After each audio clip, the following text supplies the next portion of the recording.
Hello everyone, welcome to WGBS TV Live, brought to you by SupermanHomepage.com, the #1 Superman fan site in the world. In this, our October 6, 2020 show, we're going to be covering a range of topics, including Henry Cavill's thoughts on the Zack Snyder Justice League cut. We're going to be talking about what's happening with Superman and Lois, the TV series, comic books, the new fan favourite question, and so much more. We're also going to be turning to you to take your questions and comments on any particular Superman topic you would like to discuss. And to let you know how all that works and how you can get involved in tonight's show, let me introduce you to my co-host, Mr. Michael Bailey. Hey, Mike. Hey, Steve. How's it going? Doing well, and yourself? Every time I do that, I look way over because we're not exactly positioned correctly. But no, I'm doing fine. But I'm actually more interested in the thoughts of the people that are watching us live right now on YouTube, because WGBS Live is all about Superman. We're on YouTube. We want to hear from the Superman fans that are watching us right now.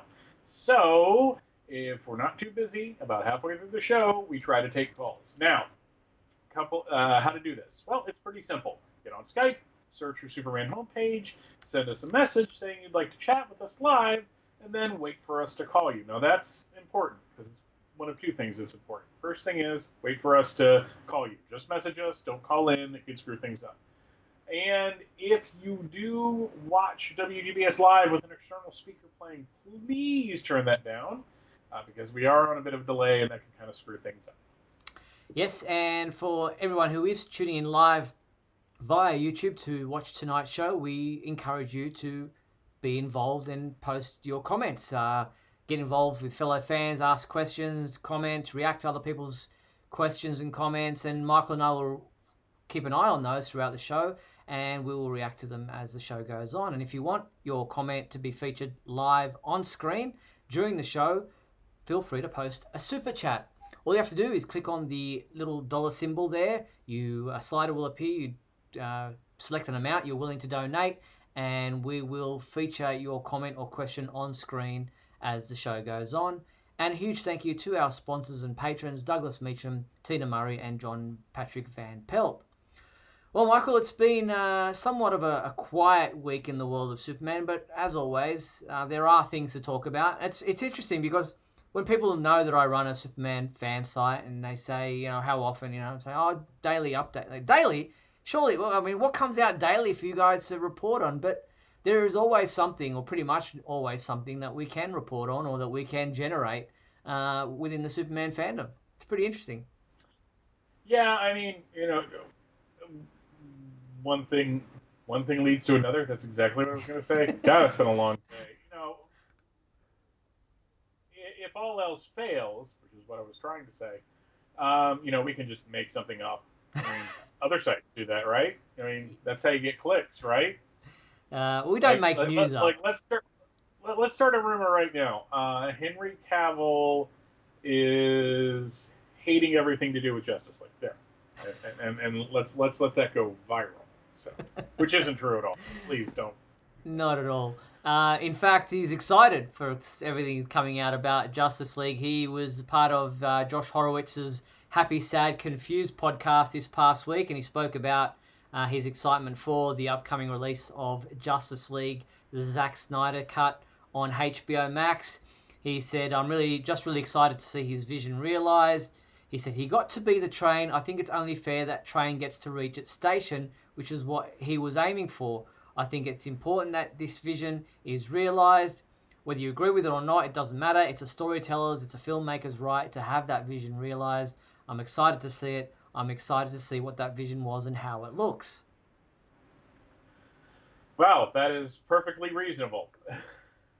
I mean, seriously, that is actually kind of how I feel about the whole thing. It's like I may not like Zack Snyder's vision, but I'm kind of interested to see him fulfill it in Justice League. And, I'm sure Henry's happy to see footage that hasn't been seen yet come out because he worked hard on those scenes. Yeah. So I think, he's such a nice guy. He is, Henry. And he says that, Zack has the advantage now of hindsight, of course, with all these years later, with the theatrical cut of the film having been released and the kind of criticism that film did receive in some quarters. He says it's going to be even better. I just want to see a good movie or a series of movies, he says with a laugh. So, yeah, it's a series of 4-hour movies, if you like. Yeah. Which is a mini-series. So. Yes. It's not a movie anymore, y'all. It's a mini-series. Yeah, it's a 4-part mini-series, if you like. And I'm sure they will, down the track, release a Blu-ray as a 4-hour movie as a whole. And whether or not that's exactly what we saw just in the 4 parts collected together, I don't know. But that's a discussion for a time down the track later on. But we do know that Justice League will premiere on HBO Max in 2021. It's getting closer. We're already in October. Yeah, I'm. This year is both taking forever and flying by. It's kind of amazing. I can't believe it's October already, in all honesty. I also can't believe it's been like 6 straight months of me wearing a mask every day to work. So I'd really like that to stop, but not going to happen. So let's... God, it's hard. John in the comments is asking with his super chat, no moustache in this cut? Yes, that's correct. There will be no Henry Cavill digital face edits that were a huge criticism of this film, because they were all Whedon's pickups. Yeah. It's just man, someday, like 20 years from now, they're going to make the documentary on this movie, and it's going to be amazing. Yeah, I think that alone will probably be worth the price of admission for the behind the scenes, the whole, the ins and outs of the way the movie was made and wasn't made, and what got left and what happened, and the fighting and the allegations about misconduct, and what a lot of different things that went on behind the shoot of this film. Or maybe we won't make it. I don't know. It's a 50-50 shot right now. So that's where things are at with the Justice League movie. Henry obviously doing these interviews as part of the promotion for his new Netflix film, Enola Holmes. And he's also hard at work with the 2nd season of The Witcher, which I saw a new image of his armor for the 2nd season in that floating around on the socials this week. Yeah, he's working, so there's that. It's not like he's just sitting around waiting for Warner Brothers to call for a next Superman movie. So no, that's indeed nice. True. All right, so moving on to the television side of things, we now know that the cast of Superman and Lois are in Canada, Vancouver. We see a photo that was released on her social media accounts by Bitsy Chulok, who released this image of her and the cast, Tyler Hoechlin, Jordan Elsas, and Alex Garfin. The 4 of them make up the Kent family. They're there. She's obviously on one side of a thin line barricade, having just arrived, and they're already on location there, and they're all wearing masks, although Tyler is being naughty and doesn't have his covering his nose. And obviously there's a lot of protocols around COVID restrictions and requirements with getting back to production on any television or movie set, and the wearing of masks is just one of them. But there they are, the 2 twins, the boys that will be playing the teenage twins of Clark and Lois in this TV series. You can't really see much of their faces because of the masks, but it's great that things are happening. The pilot's being shot. They're in Vancouver filming things right now. I guess they'd be filming the first episode since it's already been picked up. So, yes. That's nice to see. I follow Bitsy Chulok on Twitter, mainly because she's playing Lois Lane. I'll admit that. I tend to follow creators and actors on social media when they're involved with the character. But yeah, I mean, it's just like I'm trying not to get too excited because anything can happen, and they could shut down production at any time if somebody tests positive, and then it's just a whole big thing. But it looks like it's happening, and that means we're going to be having a Superman show on the air again next year for the first time. A straight up Superman show since 1997. We can argue Smallville, but it'll be like the first time in 10 years you'll have a new Clark Kent show on. So that's, man, I'm just looking forward to it. But again, just trying not to get excited for anything right now. And John says he thinks they look cute with those masks on. Yeah, depending on your definition of cute. But and Mind the Gap saying, realistically, shouldn't they film together for weeks, then go home? Well, I imagine they go into, a 14-day quarantine when they first arrive to make sure that they're symptom-free and that they pass their COVID tests. And then once they're in a bubble as a film crew, they've got to stay within that. They can't, go home. They can't go out to cafes and restaurants and what have you. They've got to stay within that bubble and do the filming. And then, once the filming is done, if they have a break, whatever, it's another 14 days in isolation, and it's just the whole protocol that they'll have to go through. But I mean, with Bitsy, she's got a young family, so maybe they're in with her, that she's relocated her family to Vancouver with her to stay within that bubble. That'll be pretty difficult, but these are the things that have to be done within a workplace of this type. Yeah, as long as they can stay within, like you said, the bubble, as long as they don't break those protocols, they should be relatively safe. That's the problem that sports teams are running into, is that people aren't adhering to the protocols. They're like running out to a shop or something, and apparently I just said something that got Siri all upset. So I don't know what that's all about. But I think it's a little easier with a film like a TV show or something, because you're basically around a studio. I'm sure they're going to have all of the the exterior shots are going to be filmed in and around the Kent farm, whoever owns that house. But like all of the other stuff is more than likely going to be on a soundstage. I'm kind of curious. This has nothing to do with the photo or anything.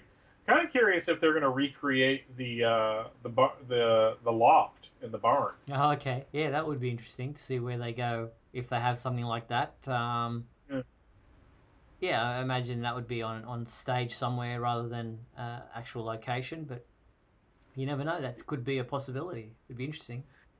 Yeah, that was always the thing about the magic of Smallville, is that I totally bought that loft was on that property. Yeah, for sure. It just the lighting and everything. Such an amazing job of making you think that. Yeah. But I think that with the show having a Smallville connection, with it being kind of an adult Superman, which is a different take than what they're doing, what they're currently doing in the movies, and with the fact that people actually, well, some people seem to actually like this version of Superman, I think it has a real shot of at least lasting a couple of seasons. Yeah. I'm not thinking that it's going to go like 10, like Smallville did, but that's just because I'm a pessimist now, apparently. Anthony in the comments says, wouldn't it have been safer filming next year when the world had a definitive vaccine or cure? Well, we don't know when that's coming, Anthony. So yeah. you just can't live your life with a we'll wait and see approach. They're taking precautions as they stand right now and doing what they can as things stand right now. And if those a vaccine or a cure or whatever comes along, then I'm sure it will make things a lot easier for these types of workplaces. But while things are getting pushed back, we just saw today the announcement from Warner Brothers that their slate of superhero movies are all being pushed back, or some have been, just removed completely from the slate. They're doing their best to, be able to work around the restrictions that are in place. Not everybody will feel comfortable doing what's required, but at the end of the day, if you can create a safe working environment and people are willing to work within those restrictions, then go for it. Yeah, and the vaccine, I mean, we're talking like June of next year at the latest. I mean, at the earliest, if they're going to get anything. Mm-hmm. And then it's, because you can't just whip up a vaccine. I think that's what kind of one of the lessons of this pandemic is. One, we've all learned that society in general has absolutely no patience. And two, we're just gonna. This is gonna play out the way it plays out, and you can't rush something like this. No, we got to make sure that any kind of, medication or regimen or vaccine is safe for humans to take. And eventually it'll work itself out. But guys, this is not getting any better. In fact, over here it's kind of bad. So it's kind of a wow. Are we? I gotta hand it to the writers of the year 2020. They certainly pulled out a surprising bit of twists here as we head to the final part of 2020. I was not expecting any of this. And as John said in his super chat, no one knows at this point just exactly what will happen. So we push on and hope for the best. And we don't want to see what happened with the Batman, with the Patterson getting COVID and what have you. But this is the world we live in. We can't live in fear. We've got to take the precautions that we are able to, and then hope that things push forward without any interruptions and without any body falling ill. But just like they have with sports, with different other productions, they do what they can and hope for the best. Mm-hmm. So that's where things are at. And as we know, with all things going to plan, January 2021 is when Superman and Lois is scheduled to premiere on the CW. So we hope that things continue to push forward on that production. All right, turning our attention to the comic book side of things, the Harvey Awards for 2020 were announced this week, and while the actual ceremony will take place virtually on October 9th, we do now know, thanks to The Hollywood Reporter, that the award for Best Children or Young Adult Book went to Superman Smashes the Klan. Yeah, before we get into that, I think what Venkman's hearing about my audio going from loud to soft, it's allergy season, and my my throat's a little scratchy, so I have been going kind of quiet, and I do apologize for that. No, I mean, I'm it deserves it. I mean, it was an amazing book. It seems like this is the only way Superman wins awards like this. But if this is how we're going to do it, I'm really happy for the creative team and for DC and the fact that they were able to put this thing together and that it's been so well received. Yeah, it's a fantastic read. If you haven't checked it out, the news item on our website has the link to purchase the book. Obviously, it's based on the 1940s radio series story, of the same. I mean, it's adapted from that, if you like, the Clan of the Fiery Cross, but it's fantastic for Gene Yang and artist Gurihiru. I don't know how to pronounce his name, but it's fantastic that they won this Harvey Award. And the Harvey Awards do recognise outstanding achievements across multiple categories in the comic book industry. So well done to the guys involved in that particular production or publication. Yes, you get the WGBS Live seal of approval. Yes, and we will give you a crowd applause with cheers sound effect for that.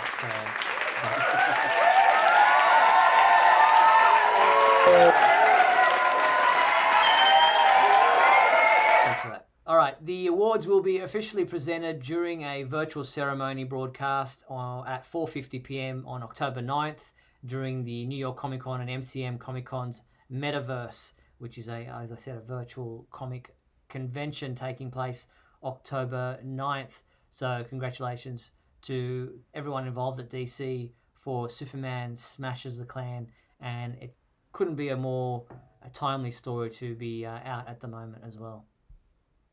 Yes. Rob Paul in the comments asks if Gene Lewin Yang will get a shot at the monthly when Bendis leaves.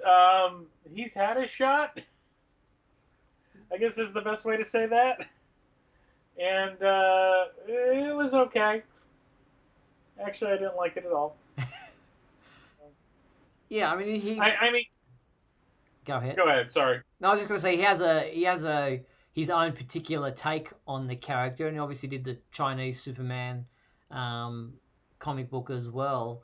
But yeah, he wouldn't be my first pick. No, and it's nothing against him as a writer. It's not like the quality of the writing on the book was bad. I just didn't like the direction he took it in. And whether that was his idea or DC brought him in and said, here's the idea, and go for it. It's 6 of one, half a dozen of another there. But, he did a pretty bold, creative choice that didn't last extremely long. I think that was always the intention, but then Rebirth came along and, it was just completely done away with. So. Yeah, and it was during the New 52 era, as Anthony points out in the comments, and Mark says that story wasn't truly his fault, to be fair. Yeah, but he still wrote it, so there's that. There is that. All right, so let's push on to the comic book things that are happening this week. After 2 months without a new issue, finally the digital first comic book series Superman Man of Tomorrow has a new issue out at the moment. It's issue number 16, written by Kenny Porter with pencils and inks by Scott Collins. I just read this last night, and it features Darkseid. It's a pretty well-written story. It's all about hope, and Darkseid just can't believe how Superman continues to do the things he does in the face of what Darkseid is throwing at him. It's a little bit, not cheesy, but I found it a little bit far-fetched in some ways, but it is an uplifting and hopeful storyline, and I'm glad to see that Superman Man of Tomorrow continues to be published by DC as a digital first series. That's a fantastic cover. And all the covers now are actually made up of internal artwork, just resized to be to make up the cover. So you'll see as I continue to flash through the pages of this, the first 3 pages of this comic book, that the image on page 3 there is actually that what makes up the cover. That's an interesting choice. Maybe digitally they're not as concerned for the cover being an original piece because they know it's all going to be collected at some point anyways. Yeah, true. I'd be interested to find out why they decided to do that. And our reviewer, Craig Bomer, has already reviewed this chapter of Superman Man of Tomorrow. He gave it a 4 out of 5, saying he loves Darkseid as a villain, and the story is a fun experience. Plus, the little references to Darkseid was an awesome way to show his influence over Superman's life while the anti-equation was hurting him. So, a really interesting Darkseid story, and I'm glad, as I said, that these appear to be outside of continuity, but don't necessarily contradict too much of what's going on within the regular Superman books. You can read them or not read them, and in conjunction with what's going on elsewhere. Well, it looks like he's Clark Kent. Yes, he is. So that's yeah. And it's not his Clark Kent identity is not necessarily known to everybody. So the whole Bendis thing with Superman revealing his secret identity is not part of the continuity of this story here, which is pleasing in some ways. Yeah. Yeah. No, it's nice having a different take on it for people who may not like that. They've got Superman stories they can go to. Mm. All right, so what else is out this week for Superman fans who read comic books? Well, this is what is available for comic book readers in the world of Superman. We have Deceased, Dead Planet. Actually, it's Dark. Maybe I'm getting my mixed. No, it's not this week. That was last week. I'm pretty sure that one. We have Justice League. I'm looking at the wrong week for some reason. Yes, we do have. I'm going to go back to that. We have Deceased Dead Planet number 4 out this week, and that is available in this variant cover. We also have Justice League number 54 available this week, part of the Dark Knight's Death Metal saga, and that is also available in a variant cover. We have Young Justice number 19, and that is also out in a variant cover. And then on the trade paperback side of things, we have Legion of Superheroes Millennium trade paperback, and we also have Super Sons Book 3 Escape to Landis graphic novel. I read this one and reviewed it for the website. It's a little bit haphazard in its storytelling methods. It just seems to jump out around all over the place. And the artwork, while it's a nice style, the panel structure is kind of doesn't help the story in that capacity, because it just seems to jump all over the place, and it's pretty hard to kind of figure out where things are at as you go along. But nevertheless, it's meant for younger readers. It was enjoyable. I hadn't read books 1 and 2, so that probably didn't help in me understanding why these characters were where they were at that particular point in time. But nevertheless, it's a fun read, and if you read books 1 and 2, then go and check it out. Not sure why there's a place called Landis. Yeah, that's a unfortunate name is Mark Lex. Yeah, I was about to say. So that is a weird choice. Given certain connotations, that's weird. And Anthony asking, is there any word on who may be taking over as Superman writers for the ongoings? Not at this point in time. I haven't heard any confirmation or any kind of whispers from DC as to where things might be going after Bendis ends his run in December. Yeah, I was expecting I guess next week is going to be the solicitations. Yeah, probably next week or the week after. It's usually mid-month. Yeah, so I guess we'll get a probably, if there is something, unless they're going to do like a month or two of like fill-ins or one-shots or whatever. I'm sure we'll be getting a kind of a big announcement soon. It'll be interesting to see if they continue the numbering of Superman or give the new writer a new number 1 to play with, which would be like, I think, the 7,000th Superman number 1 that they've done. Just 7,000? Just 7,000. I could be wrong on that. I'm willing to be corrected. And I'm sure with the solicitations probably coming out around the middle of the month, that a day or two prior to the solicitations being actually released, if there is a new writer coming on board permanently, and when I say permanently, I mean as ongoing, not as a fill-in, then that will be announced a day or two before the solicitations come out, because they won't leave that until the solicitations just to be kind of figured out randomly. They will make a special announcement, I'm sure. Yeah, it'll be 5 minutes after we end the show. As is their wont. Maybe it'll happen while we're on the show. Do we need to have breaking news while we're doing this? That would be, yeah, that would be. Although neither of us is actually looking online to see what's going on while we're doing the show. It would probably come from one of our readers, one of our listeners, watchers, who is actually reading the internet at the time that they're listening to the show, to be able to go, hey guys, this just broke. But you never know. So a couple of those comic books that I mentioned that are out this week have already been reviewed. They're up on our website. Tony Parker gave Young Justice number 19 a 4 out of 5, saying, I can't believe I'm saying this, but folks, this is a legendary moment.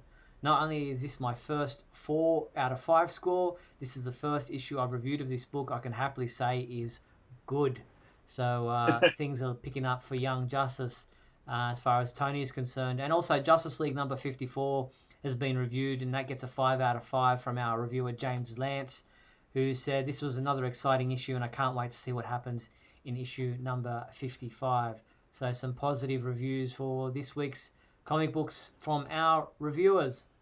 All right, we're at the halfway part of our show. We're going to take a quick break. We're going to come back on the flip side and do our weekly segment, our new weekly segment, the fan favorite question. So stand by. We'll be back right after these messages. Don't go anywhere. We'll be back in a moment with the exciting climax of today's episode. So stand by.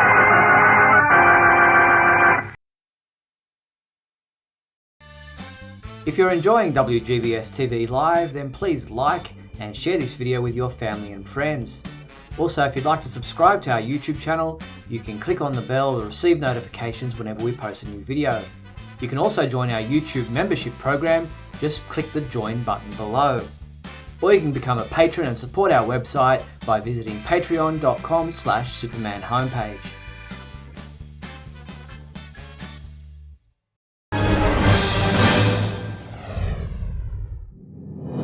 Look, up in the sky. It's a bird. It's a plane. No, it's SupermanHomepage.com, the #1 Superman fan site in the world. SupermanHomepage.com, covering the world of Superman from the 1930s to today. News, reviews, rumors, and reports. SupermanHomepage.com for all your Superman comics, TV shows, movies, cartoons, radio shows, and more. Everything you ever wanted to know about the Man of Steel and more. SupermanHomepage.com. Thanks, Superman Homepage, for all the support over the years. I really appreciate it. I'm Matt Balmer. I'm the voice of Superman and Superman Unbound, and this is the Superman Homepage. Right here on Superman Homepage.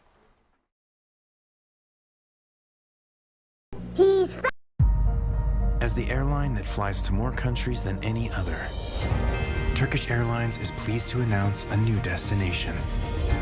Metropolis. A city reborn, rebuilt, and stronger than ever. Proud of its heritage and its heroes. Well, thanks to LexCorp's substantial contribution, Metropolis is now open for business again. Come visit the city of tomorrow. Today. We can't wait to welcome you. Book your flight now on Turkish Airlines.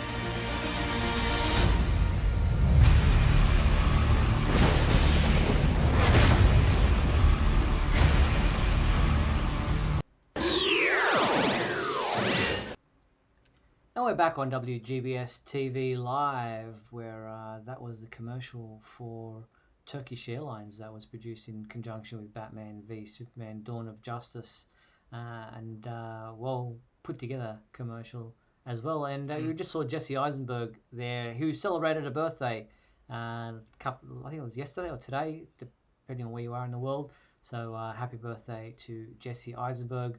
I know there are a lot of people who were not fans of his Lex Luthor, but I think he did okay with what he was given, depending on the Lex Luthor that he was supposed to be portraying.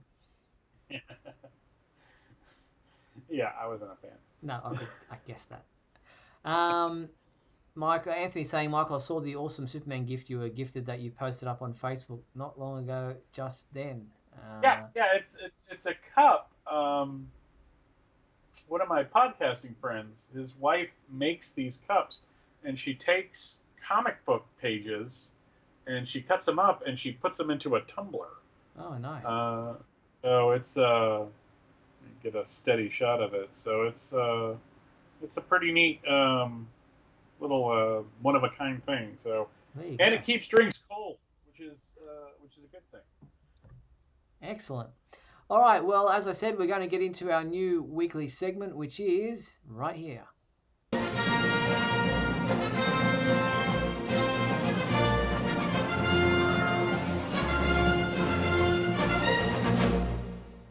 So the fan favourite question, and what was our question from last week, Michael?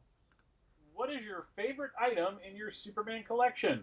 And first up, we have Ryan Pratt, who said, mine is the cardboard cutout of Superman that I've had since the late 1990s. I enjoy it as much now as when I first got it. I'm wondering if it's that, Here it is, like right the there. long hair. There it is. Yeah, that's amazing. I want that. Like bad, like really bad.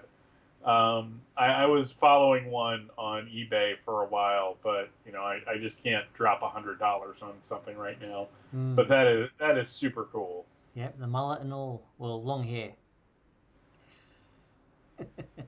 All right, up next. Keep it civil, Eunice. Keep it civil, sorry. Okay? So that's Ryan. Good to see you, Ryan, and thank you for sharing that photo with us. Next up, we have Douglas Meacham. And Douglas writes, one of my favourite collectibles is a watch that was made by Eagle Moss a few years back that I wore to the celebration back in 2013. Steve, you may remember me wearing it.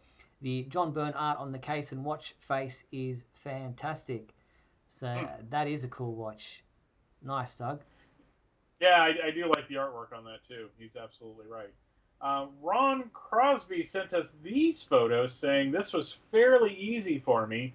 While I have many things in my collection that I love, this is by far my favorite. Hot Toys Henry Cavill Justice League Superman. It is an impressive figure. I'll give him that. Yeah, thank you, Ron, for sending in those photos. That is a cool figure, so thank you very much. Next up and last up, we have Jack Roker, who wrote in saying, my favourite Superman collectible is a Death of Superman trade from Mexico. Yeah, that's pretty cool. I need to track one of those down because I have a problem. That is buying Death of Superman trades. No, but it's cool seeing things kind of translated into other languages or languages that are not your own. So that's awesome. I like that. Yeah. Yeah. That's all we got. We need more of you to send stuff in. Yeah, and that's really cool. It's thank you for those guys for actually getting involved in the fan favorite question, our new segment that we started last week. So yeah, send more in. It's very easy to get involved.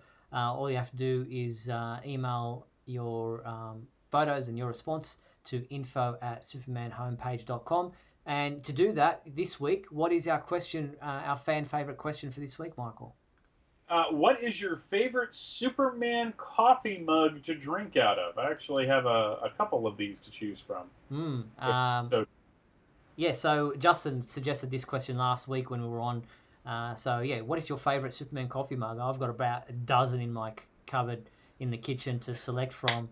I'll pick one out next week and bring it along. Get involved in the new question for this week, the fan favorite. What is your fan favorite coffee mug, Superman coffee mug? Send in your photos and your responses to info@supermanhomepage.com, and we will show those next week. Michael, I didn't ask you, and this is probably going to be difficult for you to grab straight away, but do you have a fan, your favorite collectible close by, or something that you would like to showcase at such short notice?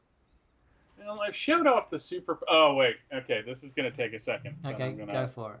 But I'm going to grab it because I got to be very careful. I'm kind of in it. Got to try not to knock off a bunch of other figures. Hey, and I did it. So, what I got here is... It was the San Diego Comic-Con exclusive Doomsday figure. Oh, nice. Hoping that gets into it. It's the first appearance Doomsday. It came in a really cool black box with a red S on it. I have not taken this out of the packaging. Usually I take my figures out of the packaging because I believe that that's how they need to be displayed. But because this one has the logo, it's like the cover, and it's got the damaged glass here, I just keep this in the box. It's next to, currently on my hutch, I have all my Doomsday figures out. Nice. Because I have more than one. Because I have an illness. But no, that's. I didn't have to pay too much for it either. Usually, sometimes those San Diego things can be really expensive. But I managed to find that at at a pretty decent price. What about you? You got something nearby? Yeah, this actually just arrived yesterday, and it was a gift sent to me by one of my friends from the Super Museum or Superman Celebration, Metropolis. Christina kindly sent me this. I think it's a Hallmark. Oh, wow. Superman porcelain statue. It's got like a gold S on the back, and so she sent that as a gift. Just arrived yesterday, so that's pretty cool. I really appreciated that. Yeah, she said it needed a new home, so that was really impressive for her to send that along. I'm just really glad it survived the trip to Australia. So was she. She nice bubble wrapped it nicely and put Fragile all over the box, and it arrived in one piece. So that's pretty impressive. So thank you to Christina for that. But it's hard to pick, when you've got a collection. To think about what is your favorite. I mean, there are so many things that at the time you go, oh, I just absolutely love that, and then something else comes along and you go, oh, I just love that, and then, I mean, pretty much everything in your collection at one point in time was something you wanted. Yeah, it's like with the action figures. A new one comes out, you chase it. It's like the one I want, like at the front of the hutch or whatever, and hopefully when we get into the new place, I'll actually be able to like put them all together and put them all out. I may have to get a couple replacement ones because you store these things wrong, their arms fall off. Thank you, DC Direct. I really appreciate that. It's kind of funny when you're sitting there and you're standing Superman up and his arm just completely comes off. But it's like Venkman in the chat is talking about the multiple VHS, Laserdisc, DVD, Blu-rays, and even 4K releases of the Chris Reeve Superman films, and I'm kind of in the same way. I somewhere in this house, I think it's with the other Superman collectibles in the other room. I managed to track down the first VHS release of Superman the movie. I won't go into the story of where I found it because it's a little embarrassing, but it's funny because, one, it weighs like 50 pounds because VHS tapes used to be really heavy. Yeah. And two, it's edited. It's not the full runtime of the movie because they could not fit the entire runtime of Superman the movie on a VHS tape at the time. It's kind of funny. So like all of the credits are almost completely cut out of it. But at the same place, I found like an early clamshell of Superman 2. So now I have these things, and I'm not going to watch them, though I did watch the Superman one when I got it, but keep in mind, that was like 1998. Yeah, you still had a VHS machine plugged to your TV. Yeah, but and a friend of mine, Michael French of the Retro Blasting channel, gave me, we did a little trade. I forget what I gave him, but he gave me like the laser discs of Superman the movie and Superman 2, which are kind of cool to have. So, like at those point, those are just collectibles that you just put out as like wall art, basically. Yeah. But no, I absolutely love the fact that we that I have like this really. I mean, it's not like I'm Jamie Rigel of Cleveland, but definitely not anything close to the Super Museum, which is going to be featured on MeTV coming up this weekend, which is kind of cool. I think it's called Collector's Call, the program. So I was watching like that blew up all over my Twitter and Facebook feed today. But no, it's just it's nice to have a collection that's different. That's your own, basically. Like I don't buy everything. I don't have like every birthday tchotchke, like cups and stuff. But I think when it's all finally out, it's going to look kind of impressive. Indeed. All right, well, we have time for a caller, and I believe Mark Lax, who is one of our regulars, is waiting for us to chat with him. So I'm just going to bring Mark in on the call, and he's just dialing him now, so hopefully he'll answer quite soon. Hello, Mark. Yes. How are you? Yay! Hey, there we are. I'm doing okay. How are you guys doing? Yeah, doing well, thank you. What's on your mind this week? Oh, first of all, I don't mean to be a pest trying to call in. No, not at all. No, Don't be silly.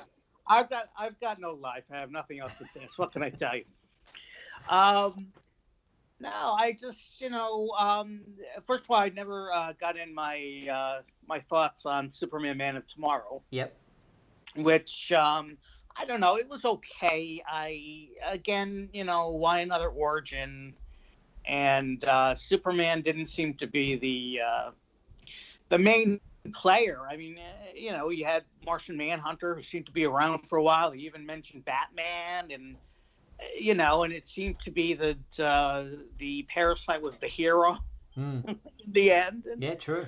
I'm like, it could have been, they could have done a lot better. I mean, the artwork was the animation was okay, and I don't know. I expected something a little better. I mean, now whether they're going to use this as a new, jumping on point for new Superman movies, or even, Justice League and all that, that would be fine. And hopefully they'll refine some of their, some of the stories and whatever. But we'll see. I mean, it wasn't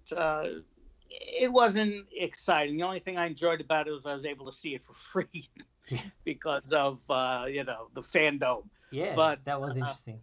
But it was all right. We'll see what's next. I mean, it's hard to say now with Warner Brothers and DC shuffling everything around. I think they said they canceled the Black Adam movie, or somewhere I saw that. I don't know if it's 100% true, but I saw that somewhere. Yeah, there's a lot of rumor and speculation going on around today, especially about the slate of superhero movies that Warner Brothers have been pushed back. The Flash movie and the Batman movie and Wonder Woman, and But I saw people talking about that, and I haven't actually seen anything official. But that would be a shame if that did happen, because I know that's been one that people have been really, keen to see with Dwayne Johnson. So yeah, that would be a shame. He's been pumping that for a long time, Yes. talking about it, and it finally looks like, oh, it's, he has that little video. It's like, oh, when everything gets better, it's going to happen, and now who knows? But and I'm just curious, obviously, as to who's going to be taking over in January for the Superman books, and how they're gonna work it out. I mean, like Mike said, are they going to start over with another number one? I hope not. Just continue with what they're doing. I mean, it's not like Bendis's run should be forgotten. I mean, I think of course his choices of what he did in the recent months, I really do not like. So how would they put back the whole Clark Kent secret identity thing? Well, yeah, I mean, Jim Lee said that there's not going to be any kind of reboot in 2021. So you wonder what's going to happen. I mean, whoever takes over is going to have to continue some of what, Bendis did. And who knows, maybe Mr. Mixer's Pitlick can come back. I have no idea. I don't know. A reboot doesn't rule out putting the genie back in the bottle, like Steve said. You can undo the. I mean, you can undo it really anytime you want. It's just how well are you going to do that? I think one of the strengths of Rebirth was not that it didn't have some hiccups, and I think Superwoman was the biggest example. Yeah. Of them kind of missing the boat and kind of setting something up and then creatively taking the legs out from under it. Yeah, like Reborn. 6, 7, like almost a year into it. But you have if you do it right, there's going to be kvetching, there's going to be complaining, there's going to be guys on YouTube complaining about it. There's going to be hot takes all over social media saying, it's just like, well, it was stupid in the first place, and they need to get rid of the trunks again. I actually had to unfollow somebody. Not because I didn't appreciate that they had their own opinion. I was just like, look, I don't need the temptation right now to jump into this and start arguing with somebody on Twitter, because that's productive. But no, I'm glad that they're not going with through with this 5G thing, because I think that could have that would have been like one reboot too many. But it'll be interesting to see who they have coming on. I'm kind of excited. And cautiously optimistic. Yeah, I mean, they mentioned, that Mark Waid looks like he's coming back to DC. Is it going to be Mark Waid? I don't know if it's going to be. I wouldn't mind if Mark Waid. I like Mark Waid.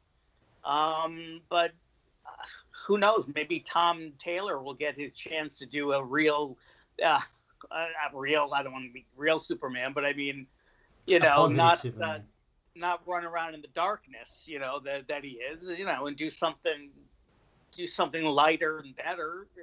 Who knows? It's just Mark actually did a story. I think it's the latest chapter in the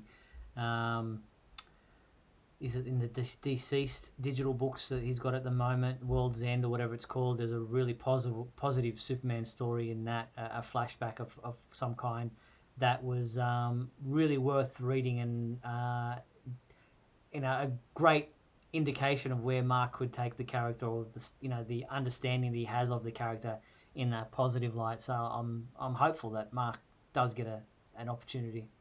Sorry, Tom Taylor. Oh, what? Tom Taylor? Yeah, Mark. If he could take it in that direction. Your Taylors. Yes. No, I mean Tom Taylor. I'd be interested to see if he could do a positive Superman. Man, he's a fellow Aussie too, man. You're stepping into it. Showing my true colors. The next thing you know, you'll be like have different rugby teams that you like. Righto. Well, thanks, Mark. It's great hearing from you. Always appreciate getting your thoughts on particular Superman topics. So thanks for calling in this week. All right, guys. You take care. You too. Bye-bye. All right. Be safe. Take care. You too. Bye. And that was Mark, so I appreciate him calling in. All right, the Super Trivia Quiz, our monthly Superman homepage Super Trivia Quiz has been updated at the beginning of this month, and the 3 questions we're asking you this time around are: in the animated movie Superman Man of Tomorrow, what is Clark Kent's initial nickname as a Daily Planet intern? Question number 2 is: who voiced the role of Clark Kent, Superman, in the animated movie Superman Man of Tomorrow? And in that animated movie, Superman Man of Tomorrow, what does Clark Kent add to his coffee to make it taste better? So if you think you know the answers to all 3 questions, come by our website now and submit your entry. You'll find the Super Trivia Quiz under the Favorites menu at supermanhomepage.com. Woohoo! They're not too hard, those questions. I don't remember the first one. I only watched the movie once, so Same. I would have to go back and try to figure that out. It's rare that you stump me, but you have done so. I do my best.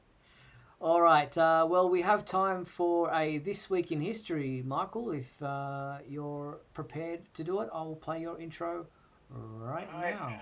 Very fair. Come with me now, my son, as we break through the bonds of your earthly confinement, traveling through time and space. Alrighty, we're going to skip ahead to 1960, because 1940 and 1950 didn't have anything. We're going to Superman's pal, Jimmy Olsen, number 49, which had such stories as Jimmy Olsen's gorilla identity, alias Chip O'Doul, and from the cover, the Fat Boy of Metropolis, because if you were a Mort Wessinger character, the worst thing you could be is fat, bald, or a woman. That is a quote from several people who worked with him. Does jumping ahead, Jimmy look like some kind of public figure sitting there at the moment? Maybe a little bit. Maybe. I think that's an insult to Jimmy, but I'm gonna go ahead with that. Sorry, I'm laughing at the title of this Superboy. Jumping ahead to 1970, we have Superboy number 170. There were 2 Superboy stories in this issue. One was Superboy's biggest blunder, and the other was Easy Rider to Doom. So I guess we're trying to cash in on a very popular independent film of the time called Easy Rider. Superboy covers of this time are just insane.